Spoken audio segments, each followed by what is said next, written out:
I'm watching this great show right now called Better Call Saul.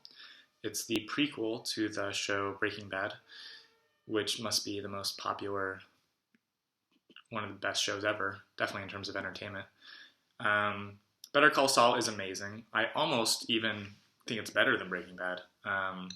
The writers and the directors and the actors are more seasoned, more experienced, more clear with the story they want to tell, I think. And Saul was one of my favorite characters on Breaking Bad anyway. I mean, I just love the show. I think it's great. I highly recommend it. That's my review of it in a nutshell. But I want to talk more about how we consume shows and how we engage with modern television. This phrase, I don't have a TV. I mean, that's most of us, right? I certainly don't have a television set. I watch everything on my laptop, maybe with a projector. And I just think that this phrase is funny, I don't have a TV, because it comes from this place of meaning from like 15, 20 years ago, turn of the century, when not having a TV really meant something because the television was the only appliance that you could use to watch shows. But now that's not true, obviously. I mean, we have the internet. So to not have a TV is just to pare down your household goods. I mean, I guess it still counts as a point toward minimalism and reduced consumption, which is great. So I'm in that camp.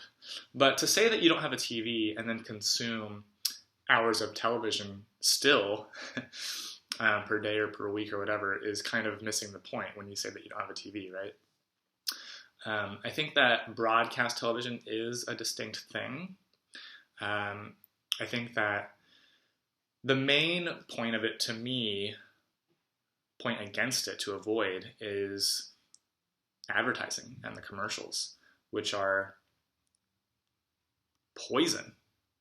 I hate commercials, and I am so thankful that I can consume great series like Better Call Saul without commercials. I mean, fuck commercial breaks. They're awful. So I don't miss that at all. I think that's great. I think TV is also significant for its official start time and official broadcast day, because like cinema, this demands a certain reverence, a certain community feeling of everybody watching together, of gathering around it and watching something. Sports events and big TV events like the Oscars or Super Bowl or something. These are still relevant to this idea of television. But most television now, I think, is free of an actual television set. I mean, you can also watch these things on the internet, but I think when we say TV, it still means shows.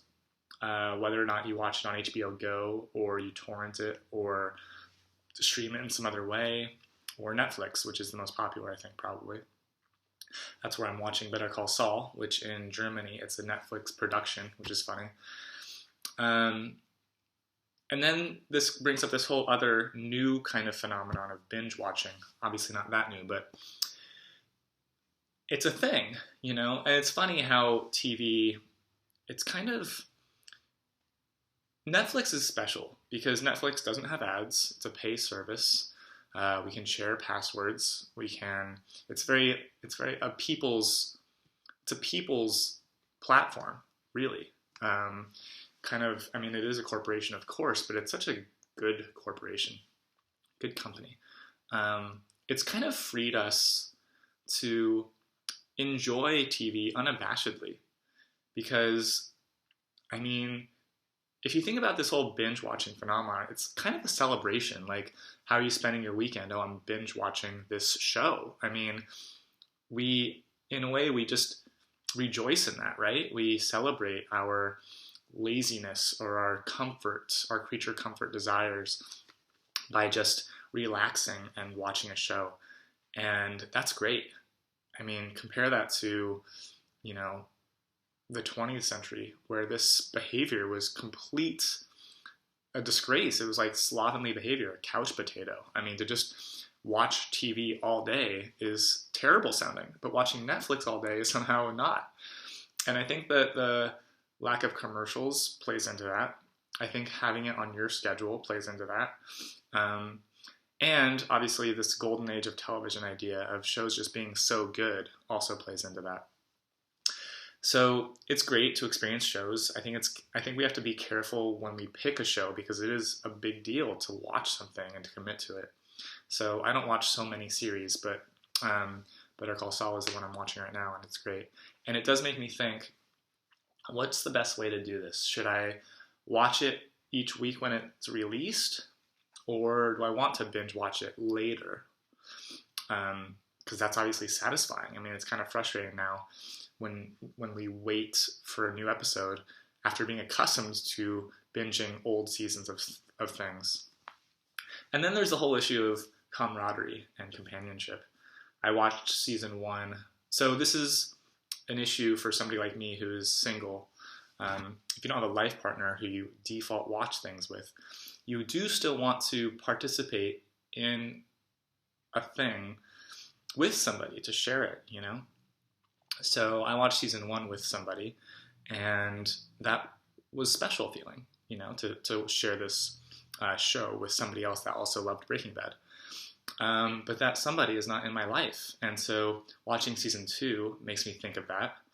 And then I think, okay, so how do I do this now? You know, if rekindling that relationship isn't on the table in order to watch this show again, then do I watch it with a current relationship, a new friend who maybe, but what if that friend didn't see season 1? Maybe they want to catch up, right? So then it's like, well, do you catch them up? Do they watch it on their own? Or maybe they just hop in if they're familiar with the characters enough. And then there's this issue of like, what if that person falls asleep and you're still watching it? Can you finish it? There are all these funny rules, right? With watching a show with somebody, waiting for them to watch it together. And I just overthink this stuff, you know, like in the end, I want to watch this show because it excites me, but it's even better if I'm sharing that excitement with somebody. But then what if she is not as into it? Or what if the timing isn't right all the time? Like, how much do you wait for something like this? So I'm thinking about all that right now with Better Call Saul. I'm trying to like go slowly and so that we can watch it together. I want to share that, but I'm also just very excited, and I can't gauge her excitement, for instance, on how much she wants to watch it. So this is a thing. And it's such a funny modern problem, you know, because if we were still back in the day with broadcast-only television, and I wanted to watch a show, it'd be like, okay, this Sunday at whatever time, 9 o'clock or something, whenever it shows on AMC, I guess, I will watch this, and will you be there to watch it with me or not? I have to watch it now because I can't imagine it being rerun some other time, you know? But now with the freedom we have of streaming content, we almost, I don't know, like, we don't have the easy excuses because we really can do it however we want, you know? So it's very interesting the way that plays out in human relationships, right? I mean, yeah, when something is screened from top down and you are just down here waiting for it to be screened, you have one choice: do I watch it or not? And the people that you want to watch it with have that same choice. Will I watch it with them? Will I watch it without them? Or not? And now it's limitless. The show is out there. It's ready to be watched anytime you want, with whomever you want. So if you watch it on your own immediately, that's like a vote for something. That's saying something, right? You're making a statement that way.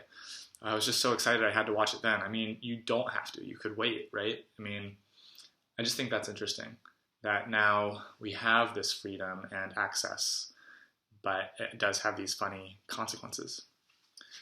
Anyway, watching shows, it's a great experience. There are shows that are great. The Wire, I think, is the show I feel most comfortable recommending to everybody. It's not as entertaining as Breaking Bad, but it's definitely just on a whole other level. And I think that we can still call these shows television, even if the TV set is no longer in the equation. I think that it's still consuming TV. I mean, it's certainly not cinema, even though it's more and more cinematic. I don't know. I think we're in this funny gray area in time, this era right now of like, what is TV and what do we call these series? I think that we can still call them TV shows for now. I'm comfortable doing that, even though I haven't actually seen a TV set in a long time. Yeah, keep watching. Ciao.